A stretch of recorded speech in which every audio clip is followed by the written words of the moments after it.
Assalamualaikum warahmatullahi wabarakatuh.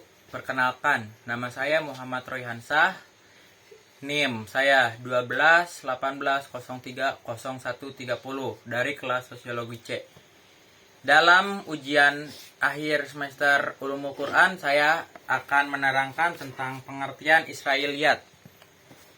Secara etimologi, Israiliyat adalah bentuk jamak dari kata tunggal Israiliyah, yaitu bentuk kata yang dinisbatkan pada kata Israel, yang berasal dari bahasa Ibrani.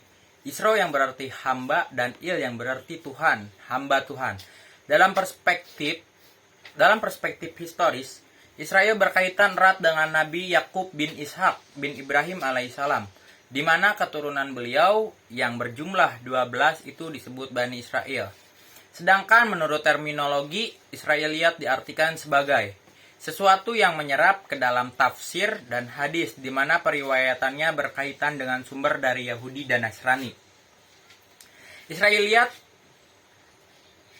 Israiliyat arti harfiah dari Israel adalah cerita-cerita yang kerap kali dibawa oleh orang-orang Yahudi yang masuk Islam. Ini berbeda dari hadis yang dipercaya sebagai ucapan, tindakan, atau diamnya Nabi Muhammad SAW.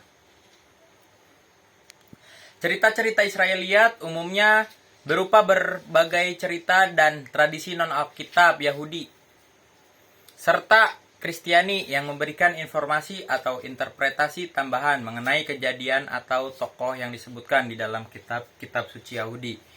Ditinjau dari statusnya, Israiliyat dibagi menjadi 3. Yang pertama, berita yang diakui kebenarannya dalam Islam. Berita Israiliyat semacam ini boleh dibenarkan, dan yang menjadi standar dalam hal ini adalah dalil Al-Quran atau hadis sahih.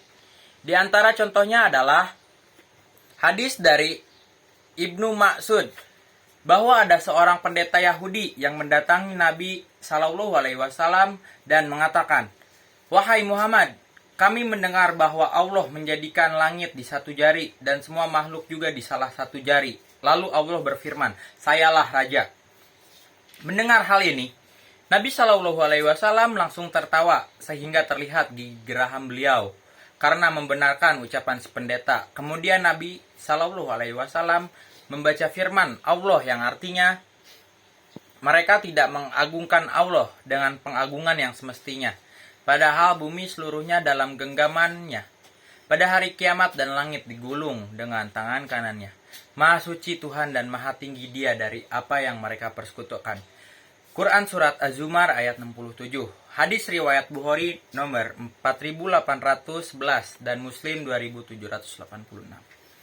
Yang kedua, berita yang didustakan dalam Islam. Berita semacam ini statusnya batil dan wajib diingkari.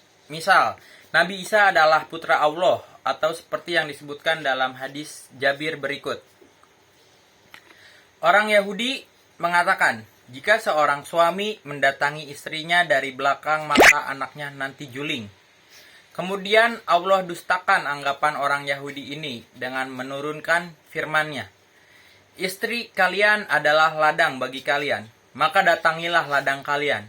Dari mana saja yang kalian inginkan. Quran Surat Al-Baqarah 223. Hadis riwayat Bukhari 4528 dan Muslim 1435. Dan yang ketiga, berita yang tidak dibenarkan dan tidak didustakan dalam Islam. Status berita semacam ini disikapi pertengahan, tawakuf, tidak boleh didustakan karena bisa jadi itu benar dan tidak dibenarkan karena bisa jadi itu dusta. Dari Abu Hurairah radhiyallahu anhu, beliau mengatakan, orang ahli kitab membaca Taurat dengan bahasa Ibrani dan menafsirkannya dengan bahasa Arab kepada kaum muslimin. Kemudian Nabi Muhammad SAW bersabda, janganlah kalian membenarkan ahli kitab dan jangan pula mendustakannya. Namun ucapkan, kami beriman dengan kitab yang diturunkan kepada kami, yaitu Al-Quran, dan kitab yang diturunkan kepada kalian. Hadis riwayat Bukhari 4485. Hanya saja dalam syariat kita dibolehkan menceritakan berita Bani Israel tanpa untuk tujuan diimani dan dibenarkan atau didustakan. Nabi Muhammad Shallallahu Alaihi Wasallam bersabda, "Sampaikanlah dariku meskipun hanya satu ayat.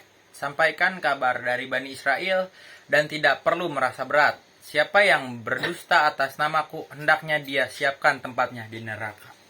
Hadis riwayat Bukhari 3461. Dan umumnya kabar Israiliyat ini tidak memiliki banyak manfaat penting dalam agama. Hanya sebatas cerita atau dongeng seperti warna bulu anjing Ashabul Kahfi. Siapa namanya, kisah tentang keluarga nabi-nabi masa silam, yang itu jika diketahui tidak menambah amal kita. Berita Israiliyat ini banyak kita jumpai di berbagai buku tafsir sebagai pelengkap tafsir yang mereka sampaikan. Hanya saja, para ulama tidak sekata dalam menyikapi Israiliyat. Ada ulama yang banyak membawakan berita Israiliyat dengan sanadnya semacam Ibnu Jarir At-Tabiri. Ada juga ulama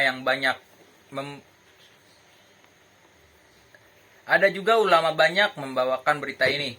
Namun umumnya tidak menyebutkan sanadnya sebagaimana orang yang mencari kayu bakar di malam hari.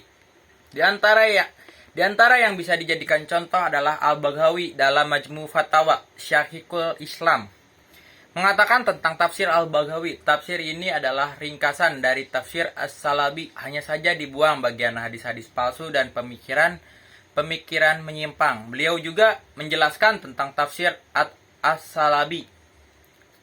Dia pencari kayu bakar di malam hari, mengumpulkan semua yang dia dapatkan dalam buku tafsir baik sahih, daif maupun maudu. Ada ulama yang menyebutkan Israiliyat, kemudian beliau memberikan komentar tentang statusnya yang daif atau bahkan mengingkarinya. Metode ini yang sering dilakukan Al-Hafidz Ibnu Katsir. Bahkan ada juga ulama yang sangat keras dalam mengingkarinya dan tidak menyebutkannya dalam buku tafsirnya. Semacam Muhammad Rashid Ridho. Wallahu a'lam. Sekian presentasi yang dapat saya sampaikan. Kurang lebihnya mohon dimaafkan. Wassalamualaikum warahmatullahi wabarakatuh.